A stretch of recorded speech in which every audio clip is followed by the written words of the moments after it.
샬롬 반갑습니다. 좋은 아침입니다. 주님의 성령이 오늘도 저와 여러분들과 함께 하시는 복된 하루 되시기를 축복합니다. 오늘 하나님께서 저와 여러분들에게 주시는 말씀으로 창세기 32장 13절에서 21절까지의 말씀을 함께 읽어보도록 하겠습니다. 야곱이 거기서 밤을 지내고 그 소유 중에서 형 에서를 위하여 예물을 택하니 암 염소가 200이요 숫 염소가 20이요 암양이 200이요 숫양이 20이요 전나는 낙타 30과 그 새끼요 암소가 40이요 황소가 10이요 암나귀가 20이요 그 새끼 나귀가 10이라. 그것을 각각 때로 나누어 종들의 손에 맡기고 그의 종에게 이르되 나보다 앞서 건너가서 각대로 거리를 두게 하라 하고, 그가 또 앞선 자에게 명령하여 이르되 내 형 에서가 너를 만나 묻기를 내가 누구의 사람이며 어디로 가느냐, 내 앞에 것은 누구의 것이냐 하거든 대답하기를 주의 종 야곱의 것이요 자기 주 에서에게로 보내는 예물이오며 야곱도 우리 뒤에 있나이다 하라 하고, 그 둘째와 셋째와 각대를 따라가는 자에게 명령하여 이르되 너희도 에서를 만나거든 곧 이같이 그에게 말하고, 또 너희는 말하기를 주의 종 야곱이 우리 뒤에 있다 하라 하니, 이는 야곱이 말하기를 내가 내 앞에 보내는 예물로 형의 감정을 푼 후에 대면하면 형이 혹시 나를 받아주리라 함이었더라. 그 예물은 그의 앞서 보내고 그는 무리 가운데서 밤을 지내다가. 아멘. 이제 야곱이 드디어 에서를 만나기 직전의 상황을 우리가 오늘 묵상합니다. 점점 더 긴박하고 초조하고 아주 불안한 상황으로 이 본문이 이어지고 있습니다. 자, 그런데 야곱의 마음의 중심에 무엇이 있었는가를 생각하며 오늘 말씀을 묵상하려고 하는데요. 야곱은 에서를 만나기 전에 아주 초조하고 두려웠다라는 것을 어제 묵상해 보았습니다. 그런데 그 초조함과 두려움 앞에 야곱이 보인 태도, 자세는 무엇이었습니까? 형의 마음을 누그러뜨리기 위해서 그가 취한 방법이 무엇이었습니까? 돈을 쓰는 것이었습니다. 그가 가지고 있었던 수많은 재산들을 가지고 형에게 뇌물을 갖다 바치는 일. 그때 20절에 이렇게 우리가 읽었죠. 내가 내 앞에 보내는 예물로 형의 감정을 푼 후에. 그러니까 자기는 이 예물로 형의 감정을 풀 수 있을 것으로 기대를 했습니다. 방금 전에 하나님의 군대 마하나임에서 하나님의 군사도 보았고 하나님의 사자들이 여전히 자기 앞서 행하는 것을 하나님이 확인시켜 주셨는데도 불구하고 야곱은 하나님을 의지하기보다 자기 재물, 그러니까 당장 눈앞에 있는 예물을 의지해서 형과의 관계를 풀어보려고 했다는 것입니다. 사실 이 성경을 쭉 읽다 보면 어떨 때는 야곱이 하나님을 의지하는 것 같지만 또 어떨 때는 자기의 꾀를 의지하는 것 같고, 또 그러다가 하나님의 음성을 의지하는 것 같지만 또 자기의 계략에 스스로 눈이 멀기도 하고, 이러한 왔다 갔다 하는 야곱의 모습을 보게 되어집니다. 어떻게 보면 이것이 오늘날 신앙인들의 모습과 별반 다르지 않다라고 생각을 합니다. 우리가 하나님을 뜨겁게 사랑하고 예배할 때가 있지만서도 또 삶의 현장에 돌아오면은 그 마음 안에 있는 초조함과 불안함 때문에 당장 내 앞에 있는 익숙함, 그것을 취할 수밖에 없을 때가 있고요. 그러다가 또다시 하나님의 음성 앞에 우리가 예배할 때가 있고, 또 이렇든 저렇든 왔다 갔다 하는 그런 모습을 보게 되어지는데, 그럼에도 하나님이 우리를 사랑하시고 붙드시는 게 얼마나 큰 긍휼과 은혜인지 모르겠습니다. 여기서 중요한 것은 야곱이 하나님을 의지하기보다 이 예물을 의지하는 것. 사실 이 돈이라는 게 얼마나 막강한 힘이 있습니까? 많은 사람들의 인생을 쥐락펴락하기도 하고 역사 안에 등장하면서 어떤 국가의 흥망성쇠에 늘 존재했던 이 돈이라는 것, 이것이 참 강력한 힘이 있는데 야곱은 그 크신 하나님을 의지하기보다 이 돈을 의지했다라는 것입니다. 우리가 오늘 이 말씀 앞에서 돌아보기를 원합니다. 과연 나는 무엇을 의지하고 있는가? 나는 전적으로 하나님을 의지하여 무엇보다 감정적으로 열악해져 있고 환경이 사방으로 막혀 있을 때 나는 그 다른 사람을 의지하거나 나의 재능을 의지하기보다 하나님을 의지하고 있는가? 이것을 우리가 좀 돌아보았으면 좋겠습니다. 제가 여러분들과 몇 번 나눈 간증이었는데 한 번 더 오늘 이 말씀에 나누기를 원하는데요. 제가 2010년도에 어떤 한 집회를 전체적으로 책임져서 이렇게 진행해야 될 때가 있었습니다.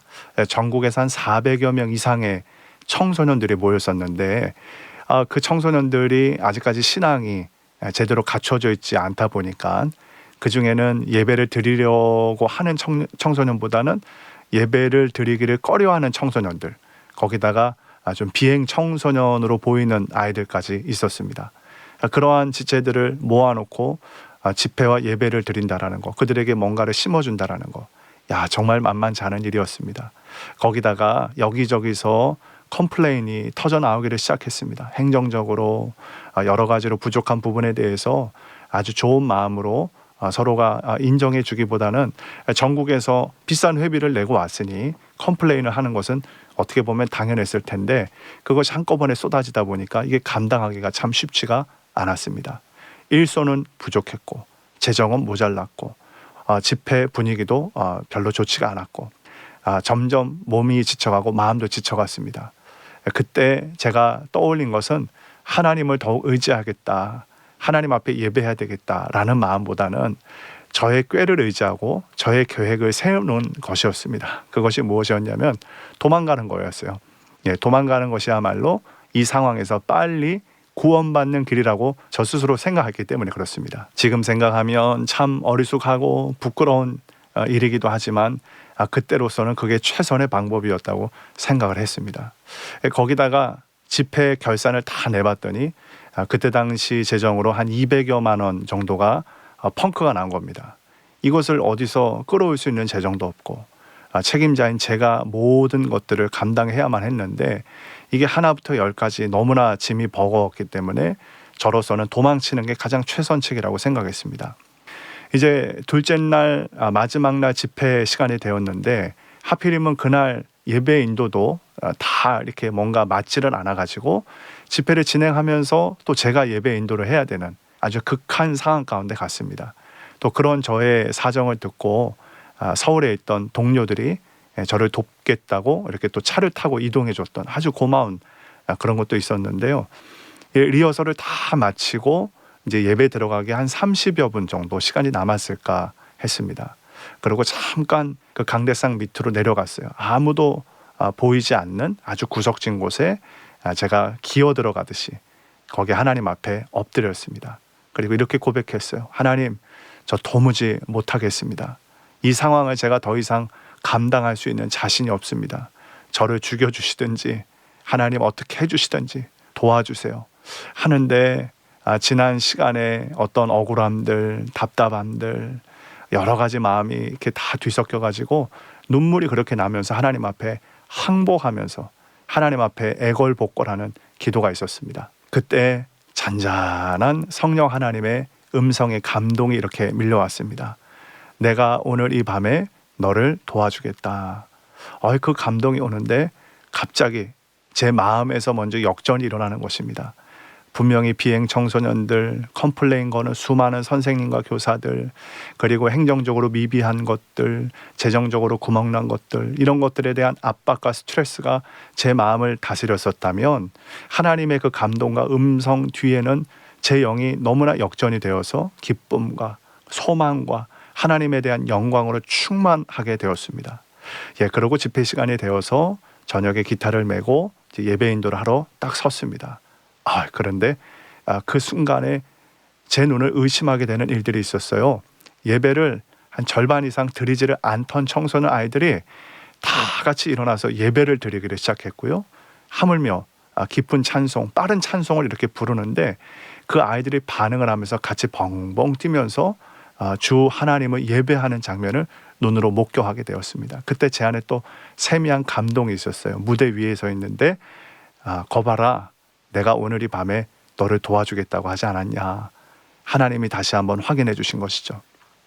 저는 참 이 간증을 얘기할 때마다 지금도 마음이 설레고 너무나 좋습니다.